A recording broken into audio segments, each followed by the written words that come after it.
Buenas noches, ciudad de Guadalajara. Estamos empezando este séptimo programa de Canica Radio dentro de Máxima FM. Y bueno, en cada uno de los programas hemos tenido diferentes invitados, diferentes propuestas musicales. El invitado de hoy es muy especial porque lo vi rockear el viernes y lo hizo espectacularmente. Tenemos invitado a Kello González. ¿Cómo estás, amigo? Hola, amigo, bien, gracias. ¿Qué tal el viernes? Estuvo Nata ahí en el C3. ¿Qué pasó? Le digo, antes que nada yo me quedé sorprendido. Le mandé un mensaje al Gustavo de qué bárbaros, la neta, qué bárbaros. Qué manera de rockear. Qué suerte la nuestra. Qué suerte la nuestra. Sí, digo, yo he visto al Nata de antes, pero ahorita creo que ese Gustavo llegó a no sé, a darle una solidez. El vato trae un hambre, unas ganas de público y los músicos que trae atrás, porque así parecía. Pues fue un complemento de una noche maravillosa. ¿Cómo la pasaste? No, yo me divertí mucho, pero te digo, qué suerte la nuestra porque qué bueno que nadie encontró a Gustavo antes que nosotros, ¿no? Y además, en un grupo como Nata, ¿no? Que ha tenido ya 3 vocalistas,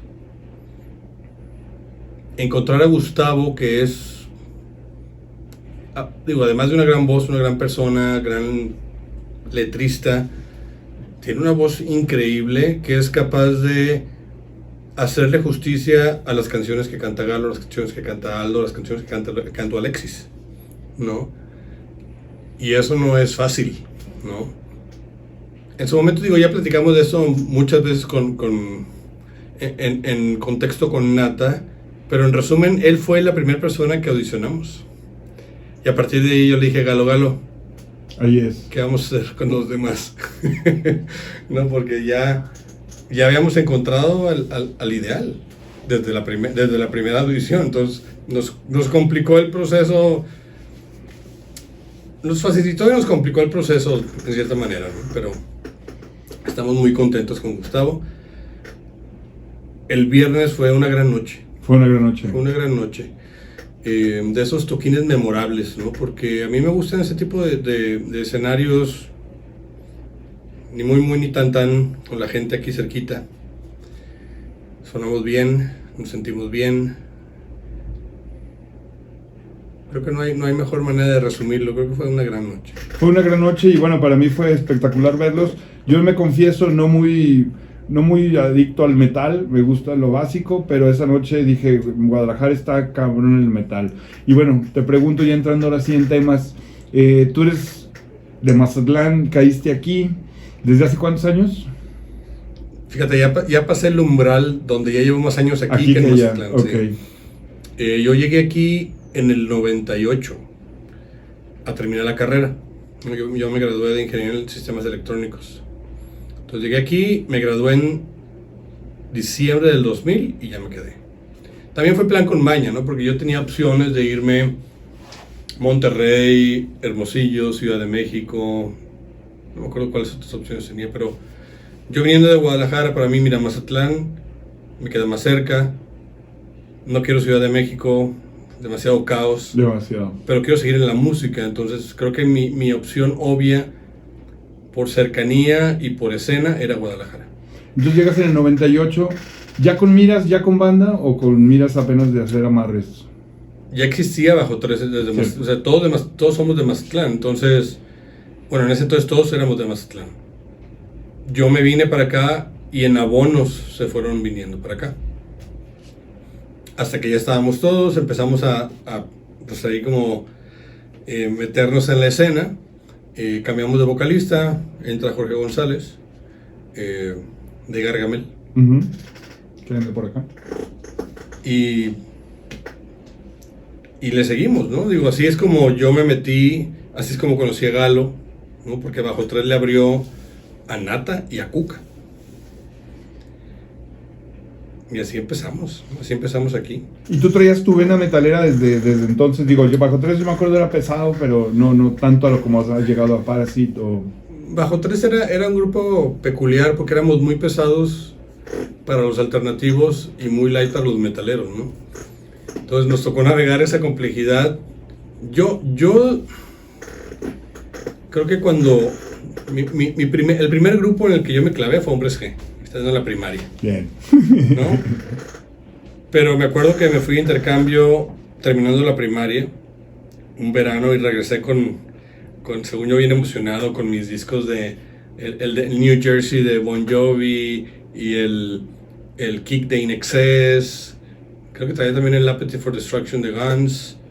Y traía el de Open Up and Say Yeah de Poison. Yo acá bien emocionado y dije, esto sí es rock, ¿no? Llego aquí, bueno, a Mazatlán, y me acuerdo que un amigo me da en un cassette grabado y dice, escucha esto. Era la Injustice for All de Metallica. En cuanto escuché la primera canción, en la pared, dije, esto se va para allá. Y fíjate, bien curioso, porque solamente escuché la primera canción, que es la de Blackened, por mucho tiempo. Paraba y regresaba. Porque decía, no puede ser mejor el disco que esa canción. Ya después escuché todo el disco y pues todavía me clavé más, ¿no? Pero ahí es donde creo que hubo una realización de, eso es lo que me gusta, ¿no? Y a partir de ahí, pues, metalero de corazón, ¿no? Y muchos años, eso fue lo único que escuchaba, ¿no? Metal. Y en ese entonces, pues, para mí era Metallica, Megadeth, Slayer, Anthrax, Sepultura. Hasta que, fíjate, y en ese entonces todos mis amigos, o todos, digamos, toda mi generación, un grupito escuchaba The Cure y Smiths. Otro grupito escuchaba, pues, Caifanes, La Maldita. Y yo era como el que, o sea, era yo y tal vez alguna otra persona por ahí que escuchábamos eso, ¿no?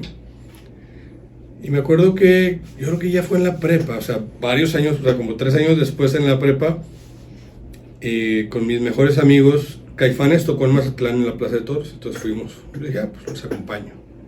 Y ahí me convertí. O sea, ahí abrí mi horizonte y dije, tocan muy bien, ¿no? O sea, y fue Caifanes iba en la gira del silencio. Entonces ahí me convertí y empecé a abrir un poquito más mi panorama, ¿no? Porque antes sí era súper true, casi, ¿no?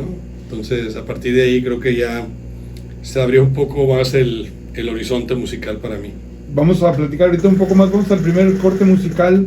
Yo escogí a Megaton. ¿Sabes de Megaton? ¿Has escuchado Megaton? Sé de Megaton y digo, no, obviamente yo siendo de Mazatlán no me tocó, ¿no? La escena con Megaton. Pero fíjate, con Nata incluso nos tocó compartir escenario en algún momento en una tienda de música ahí en el centro. Venga, pues vamos a escuchar algo de Megaton y regresamos a platicar más con Tello González. Y bueno, regresamos a que llegas aquí a Guadalajara en el 98, se forma Bajo 3. La escena metalera en Guadalajara ha sido desde los 80, desde los 70 ya había cosas y en los 80 pues había mucho.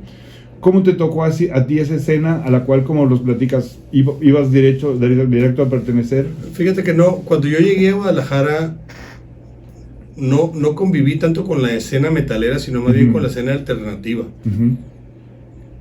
Lo cual era complicado, porque también nos tocó la época en la que la disquera dejó de ser el hito importante, ¿no? O sea, porque fue esos 2000, 2001, cuando todo eso sucedió, ¿no? Que el electrónico y el reggae estaban muy fuertes.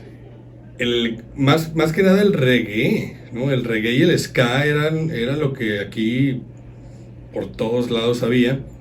Y habíamos algunos alternativos, que es donde empezamos más o menos a hacer escena, ¿no? ¿Cómo quiénes?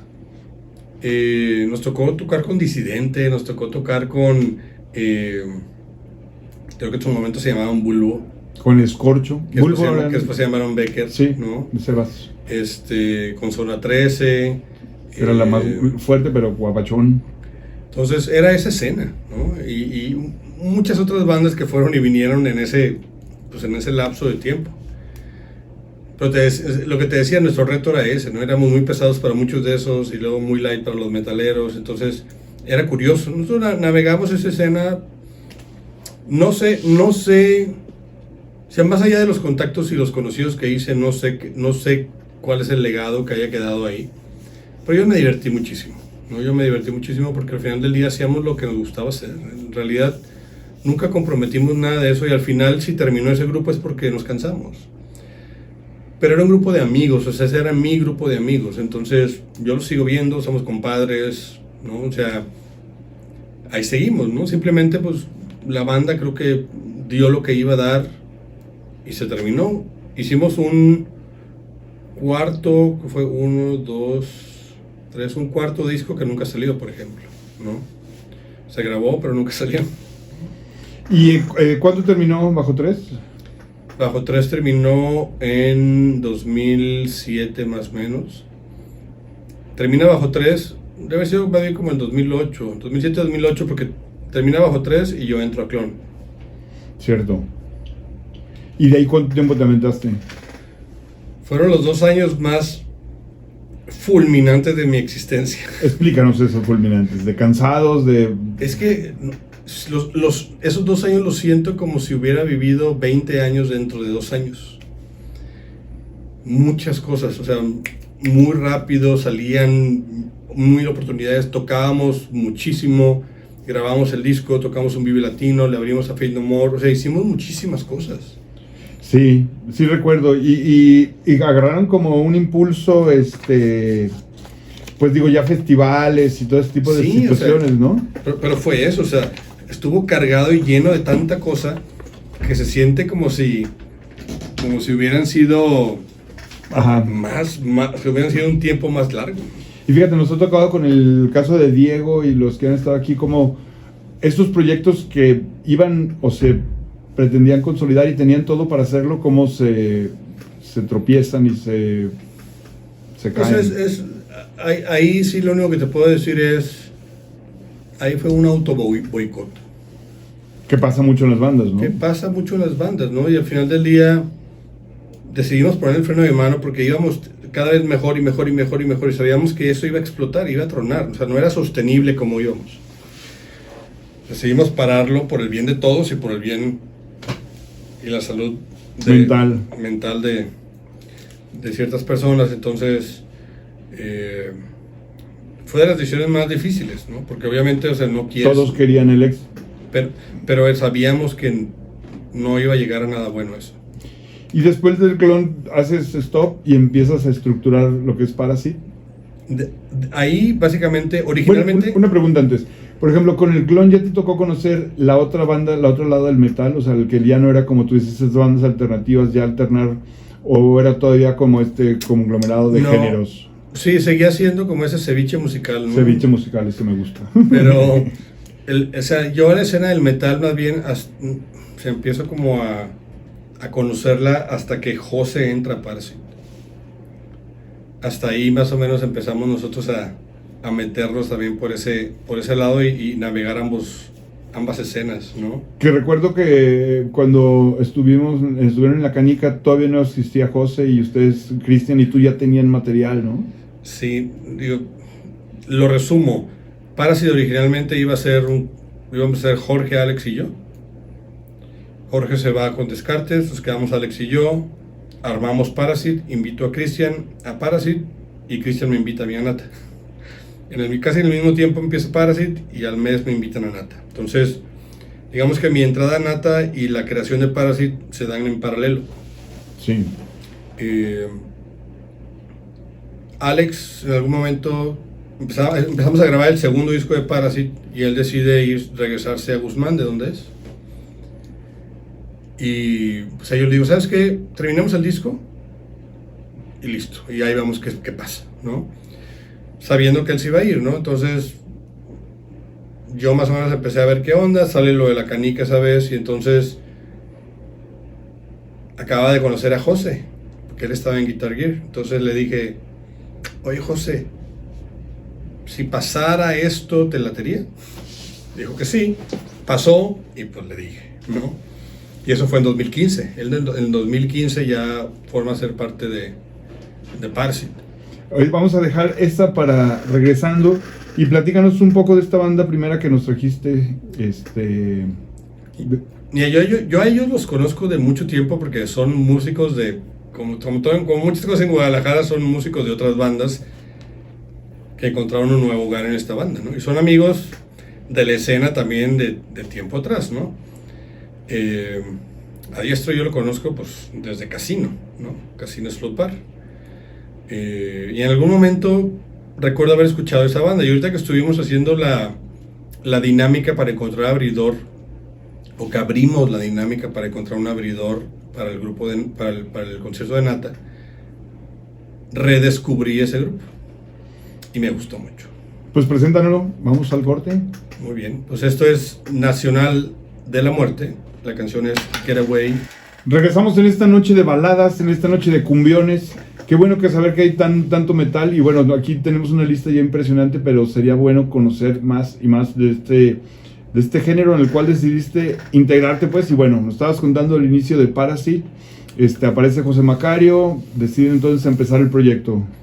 Sí, y igual, porque, por ejemplo, cuando Alex, Cristian y yo arrancamos Parasite, para nosotros Parasite iba a ser un proyecto, o sea, nunca, o por lo menos inicialmente no lo pensamos como que iba a ser algo más grande porque pues para Cristian y para mí nuestro grupo era Nata, ¿no? Y en el momento, pues Galo decide tomar un break, ¿no? Digo, pasa por muchas cosas personales, decide tomar un break, y entonces Cristian y yo dijimos, ¿sabes qué? Pues creo que tal vez es el momento de tomar un poquito más en serio o meterle un poquito más el acelerador a Parasite.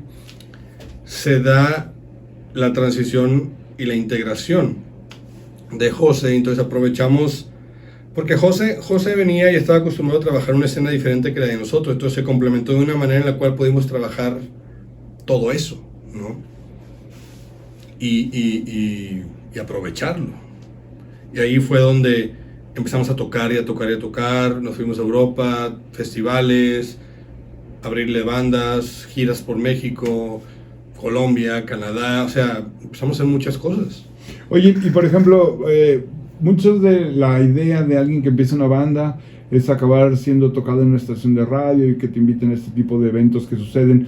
En tu caso, pues no hay muy poco radio, digamos un 2% de radio que pueda hacer algo para su música. ¿Cómo era el parámetro, cómo era la visión, no? Digo que también me imagino que siendo algo como muy de nicho, también de repente es más fácil ponerte ahí, pues, ¿no?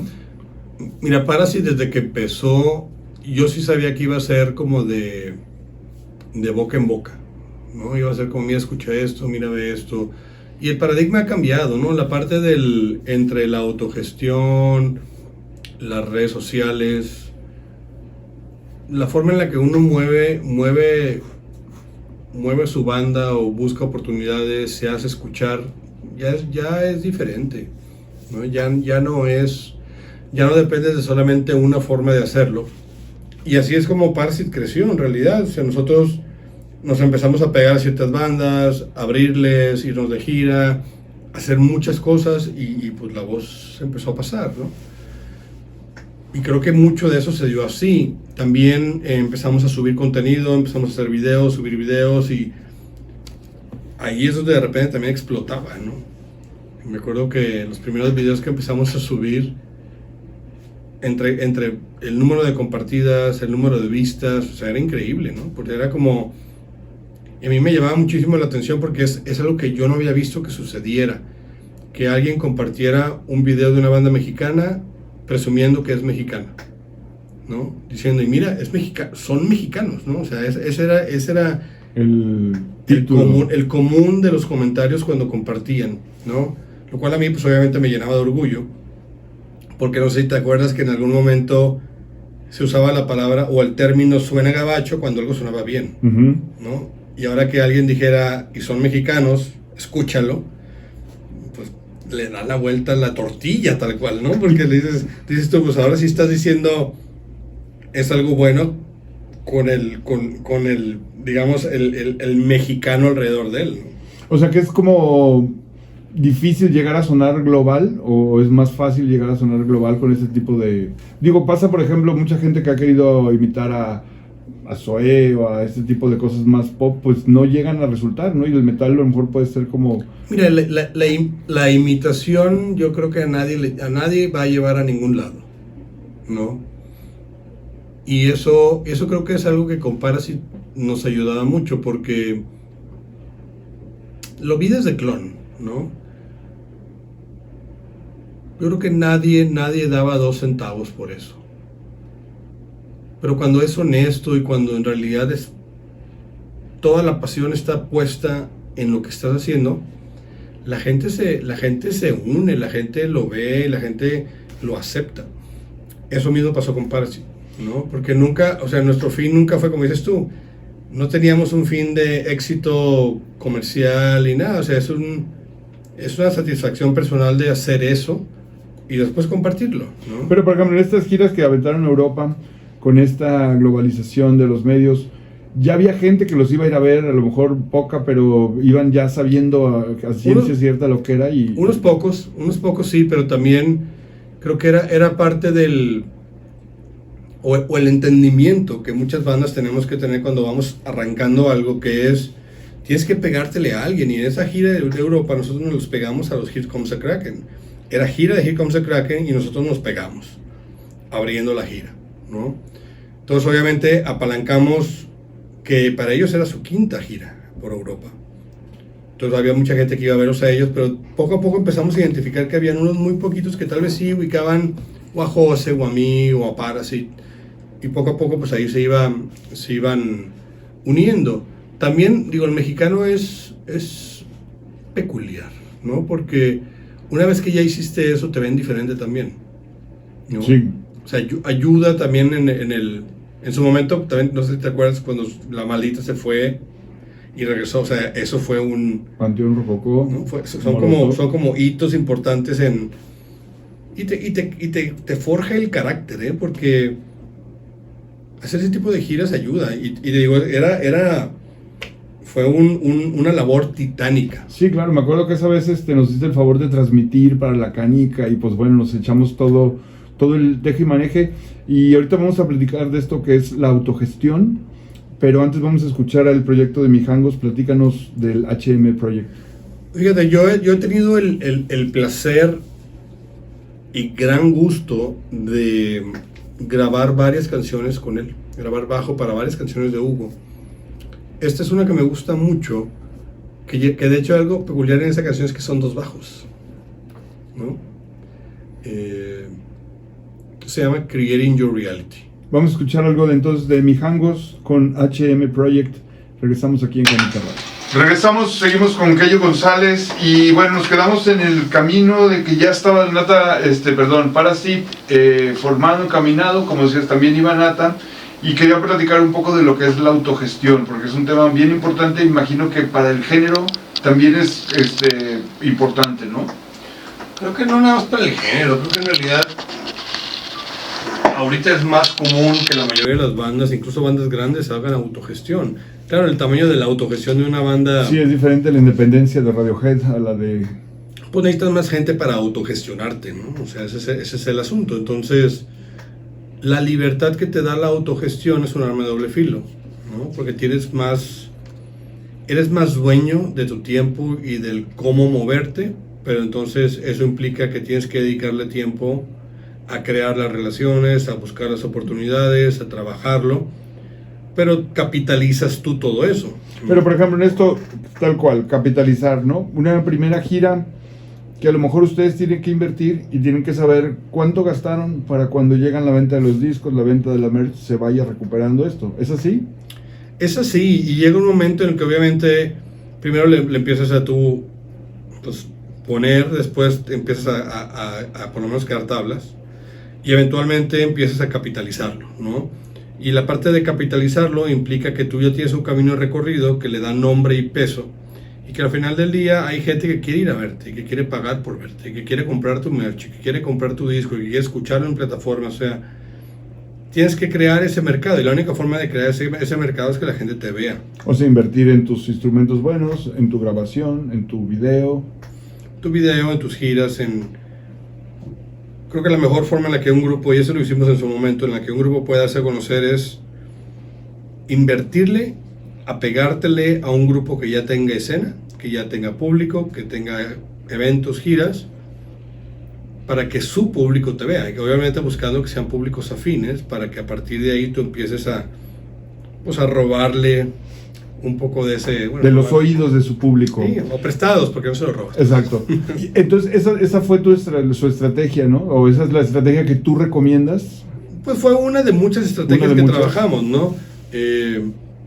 Pero fue una que creo que fue de las más contundentes, porque ahí, o sea, yo lo que le digo a todo el mundo es, tiene que salir a tocar, ¿no? Mucha gente cree que nomás con estar en redes ya la gente, no, o sea, en realidad, eso nunca va a pasar de moda. Nunca. El hecho de que demuestres en vivo lo que tienes. Y la comunión, ¿no? Que hay entre la gente y la música, sí. y y hacer escena con otras bandas, conocerse, el aprender de foguearse en el escenario, ¿no? Madurar su sonido. Cagarla. Exactamente. Y de ahí entonces, o sea, eso retroalimenta todo. Oye, entonces, ¿tú crees, después de, como dices, más de la mitad de tu vida viviendo acá, que Guadalajara es un buen lugar para una carrera musical? Creo que sí, ¿no? Nunca he estado en la Ciudad de México y estoy seguro de que ya debe haber, así como más oportunidades, más bandas. Entonces, digo, todos sabemos, México es un país altamente centralizado, entonces obviamente los que están en la Ciudad de México posiblemente tienen algunas rayitas de ventaja, ¿no?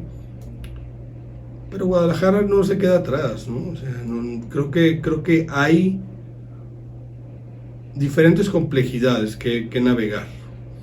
Pero para quienes quieren hacer algo, creo que hay suficientes opciones. Oye, y hablando de esto que platicamos ahorita de José Macayo, que lo quisiera invitar, José, si nos estás oyendo, te invito a este programa para que nos platiques de, bueno, él cómo adoptó las nuevas músicas para una forma de trabajo. Nueva música, hablamos de esto del corrido tumbado, hablamos del rap y todo esto que él incursionó con Alzada, mucho producir. ¿Tú cómo ves la nueva música? ¿Qué te suena a ti, Guadalajara, para ahorita? ¿Cómo veo la nueva música? Yo no estoy peleado con ningún género, eso sí te puedo decir.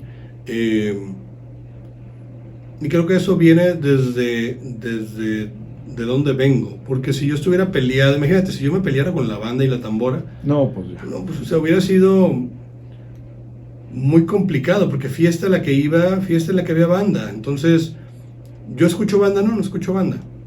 Pero si está sonando la banda, no pasa nada, ¿no? Entonces, como que eso me ayudó a crear como ese sistema inmune en el cual, si ahorita son los tumbados y luego fue trap y luego fue reggae y luego fue ska, cosas que tal vez en algún momento no me gustaban pero sonaban mucho, no pasa nada, ¿no? E incluso veo yo que de eso puedo yo tal vez robarle, que de una u otra manera, pues en la navaja suiza de recursos sirva de algo, ¿no?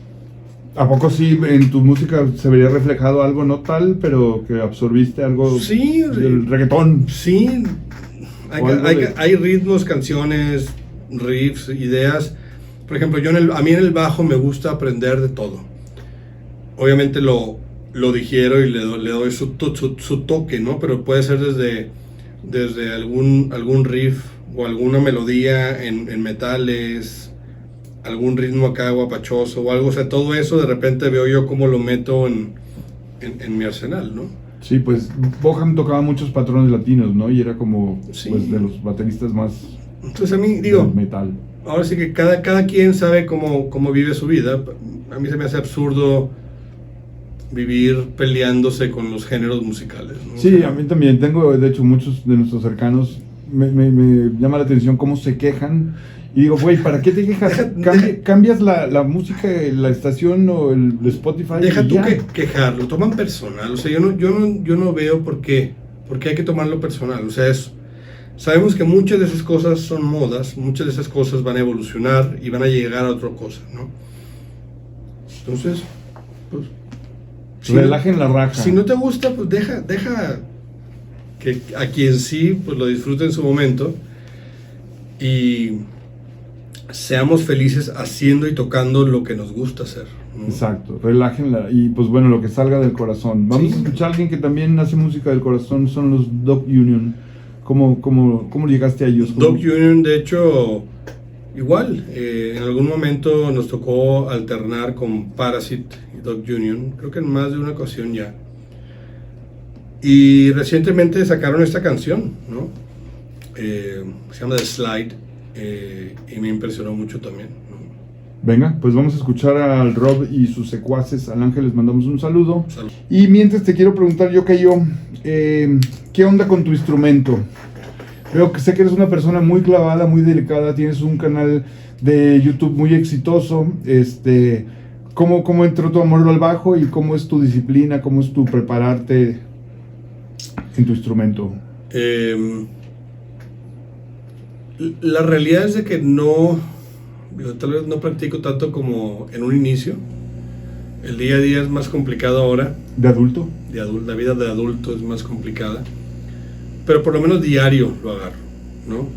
Ese sería un consejo básico para quien quiere desarrollarse en la música. Yo diría que eso es lo mínimo, ¿no? O sea, acariciarle una hora. Ahora, lo primero que diría, si estás empezando, ahí sí tienes que meterle unos 8 a 50 horas nalga diarias, ¿no?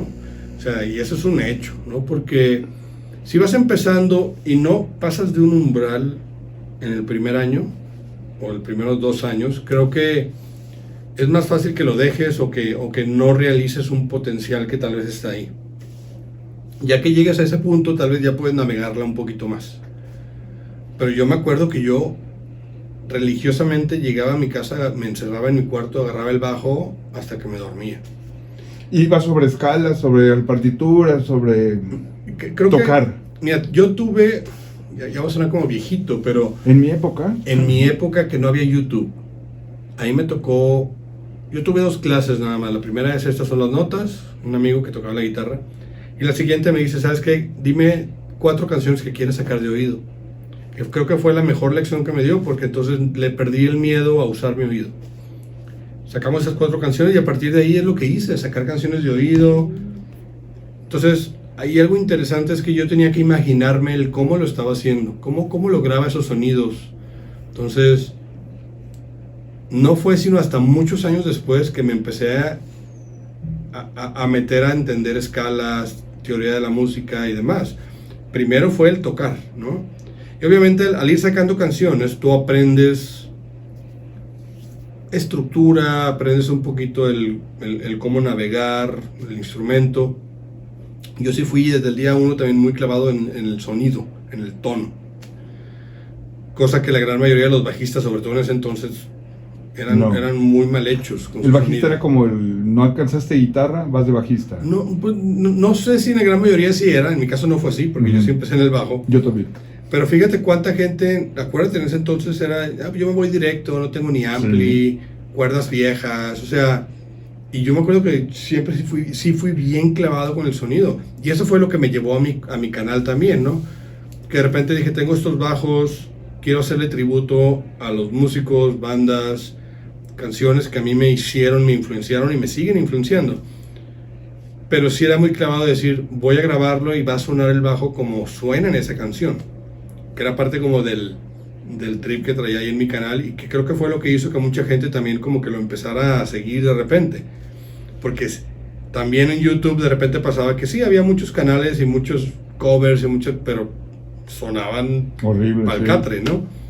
O sea, nadie le dedicaba un poquito porque el bajo sonara bien. Entonces, para mí siempre eso ha sido fundamental. Y lo cual me llevó, por ahí del 2000, de hecho para el segundo disco de Parasite, yo decidí que a partir de ahí yo me iba a grabar mi bajo. Porque desde los discos anteriores, no es que me moleste cómo suenen, pero yo decía, no es lo que yo estoy escuchando aquí adentro. Entonces, grabes donde grabes, siempre la referencia va a ser de quien te grabe. Entonces yo dije, no están dejando sonando mi bajo como yo lo estoy escuchando en mi cabeza. Entonces ahí empecé también como ese viaje del yo me voy a grabar y yo quiero que mi bajo suene de cierta manera y así va a sonar. Que es, al final del día, eso me llevó a esto, ¿no? Porque aquí te puedo decir, el bajo suena como yo quiero que suene, ¿no? Venga, ahorita vamos a platicar al cierre de este proyecto y vamos a escuchar algo. Pero entonces esto de grabar tu bajo también te orilló al uso de la tecnología, al uso del multitrack, de todo esto de usar la tecnología, pues. Sí, y creo que también era buen momento para que eso sucediera, porque Si yo hubiera intentado algo así en un 2005, hubiera tenido que sacarme la lotería, ¿no? Primero. Ahorita las herramientas que tenemos a nuestra disposición para poder sonar bien, para podernos grabar sin tener el gran estudio en casa, es posible. Pero yo siempre les he dicho a todo mundo, o sea, no es... Fíjate cuánta gente le toma fotos que hasta me río porque dicen, mira, esta es la pedalera del bajista de Tool. Entonces voy a conseguir esos pedales y voy a traer ese bajo y ese ampli para sonar como él. Igual. Y yo así de... No, exactamente, no vas a sonar igual. Te faltan las manos y la cabeza y te faltan muchas cosas, ¿no? Y el poderte grabar y el poder hacer y poder que tu bajo suene de cierta manera o que tu instrumento sea cual sea, suene de cierta manera, implica que sepas y hayas pasado por todo un camino que te diga que no. Yo sé cómo yo sueno o cómo logro sonar de esa manera. Cómo emulo lo que estoy escuchando con mis recursos, con cómo yo toco, y de eso se trata. ¿Nunca has sido músico de sesión? Hago sesión. ¿Haces sesión? Sí. ¿Y si de repente toca algo más pop y todo, también lo avientas? Eso de es hecho, muy interesante. hace poquito, de hecho tengo un playlist de Spotify donde he estado poniendo todas las canciones que he grabado de sesión. Te lo pido mañana. Te lo voy a mandar y ahí tengo canciones de trap, tengo de pop, tengo muchísimas de metal. ¿Has llegado a lo latino? Al latino no, lo he hecho, pero no lo he grabado, ¿no? Pero volvemos a lo mismo, o sea, no le tengo miedo a eso porque en realidad de repente son retos bienvenidos, ¿no? Porque por ejemplo, la de pop fue algo muy interesante porque me llegó y fue, digo, saludos al Chucky, guitarrista de CRS de Obregón. Él tiene un gran estudio allá y él produce mucho también, tipo como José. Y entonces me dice, oye, tengo esta canción de pop que quieren que se le grabe un bajo tipo Flea. Entonces dije, échamelo. Sí, entonces le grabamos un bajo acá medio slapeado, bien lindo. Sí, me interesa escuchar esa y otra de trap que esa lista. También ahí ¿Cómo con no? fretless. Y esos también tú los grabas y los mandas. Sí. Venga. Oye, platícanos de esta banda, Rey Papito. Gran Papito. Gran Papito. Gran Papito es la nueva banda de Alan Zuno, ¿no? Me la pasó hace unos meses y pues todo lo que ha hecho Alan desde que lo conozco, ¿no? Desde Casinos, Luz Bar, Cobra Kai, Gordo, pues siempre es calidad, ¿no? O sea, yo sé que cualquier cosa que él haga es buena. Este es un proyecto creo más experimental, es lo más experimental que lo he escuchado yo a él, ¿no? Gran Papito, esta canción es Marcianos, ¿no? Me encantó desde que lo escuché y dije, mira. Y bueno, que ya para acabar, queremos que nos platiques de tu proyecto, pero antes, 2 preguntas que le hago a todos los invitados aquí. Para ti, ¿quiénes serían íconos, en este caso, del metal tapatío? Íconos del metal tapatío. Yo primero pondría Galo, fíjate. Sí, ¿cómo no? Pondría Galo.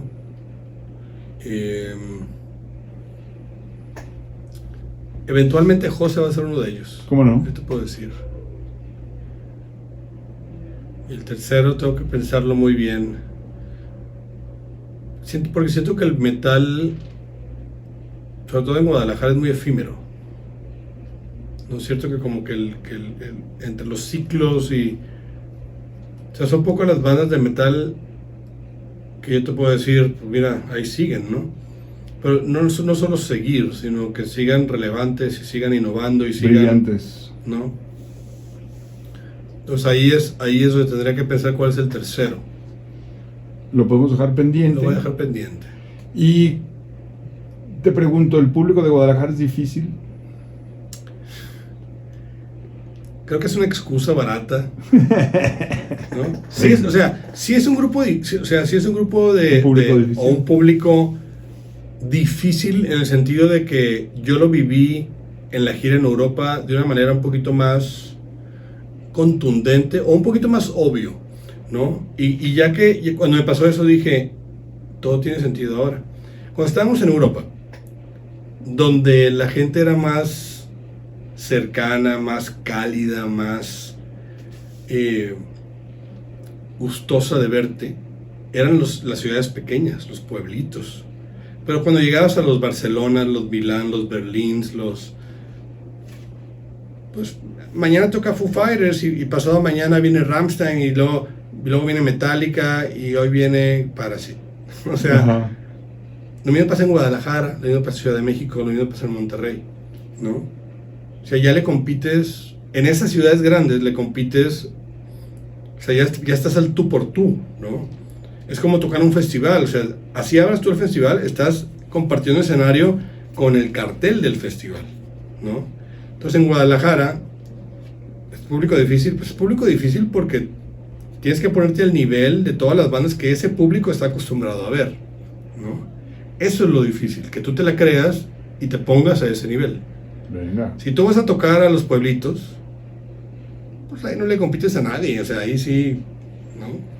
Y así nos pasaba ya, o sea, hasta te abrazaban así en Europa del Este, me acuerdo, o sea, acá unos güerotes grandotes, así que parecía que te iban a agarrar a golpes, y te abrazaban y te agradecían, gracias por venir desde tan lejos a tocar para nosotros aquí. ¿Quién se imaginaba que iba a pasar eso? Nos queda un minuto para despedirnos. ¿Cómo llega este disco? Cuéntame aquello. ¿Cómo llega este primer impulso que dijiste, ya me animé y bien? Me costó mucho animarme, eso sí te puedo decir, me costó mucho animarme porque primero dije, ¿a quién le va a interesar un disco de aquello? ¿No? Me di cuenta, y eso fue sobre todo a través de la pandemia, que yo decía, en el encierro uno pensó muchas cosas, ¿no? Yo decía, tengo una librería de canciones, riffs, ideas, que nunca encontraron hogar en ningún lado. Nunca encontraron hogar en ningún lado, entonces, si no los uso en algo más, ahí se van a quedar. Y dije, ¿sabes qué? Posiblemente es momento de ponerlos a buen uso y hacer un disco solista que sea como una antología del Quello. Porque tengo ideas, tengo canciones, tengo riffs desde el 2001 a la fecha. En diferentes etapas, en diferentes niveles de madurez, en diferentes niveles de sentir y aparte de sonido y estar listo. Entonces, creo yo que es un reflejo de todo lo aprendido, de todo lo vivido, de mis momentos de Bajo 3, mis momentos de Nata, mis momentos de Parasite, mis momentos de Clon, mis momentos de todo lo que yo he vivido musicalmente y que me han hecho el músico, el bajista que yo soy. Venga. Si yo muero mañana y ese es mi legado musical, ¿Estás conforme? estoy feliz. Bien, amigo. Pues los invitamos a escucharlo en todas las plataformas. Un placer tenerte aquí. Y bueno, gracias. Nos vamos a quedar con un par de rolitas. Preséntanosla. Estas canciones son pues los primeros, llamemos sencillos, ¿no?, de mi disco, ¿no? La primera es Distant Ages y la segunda es Contraflujo. Venga, un placer de platicar contigo, que ellos se quedan muchas cosas que siempre hay mucho por platicar. Será en la próxima. Nos vemos próximamente.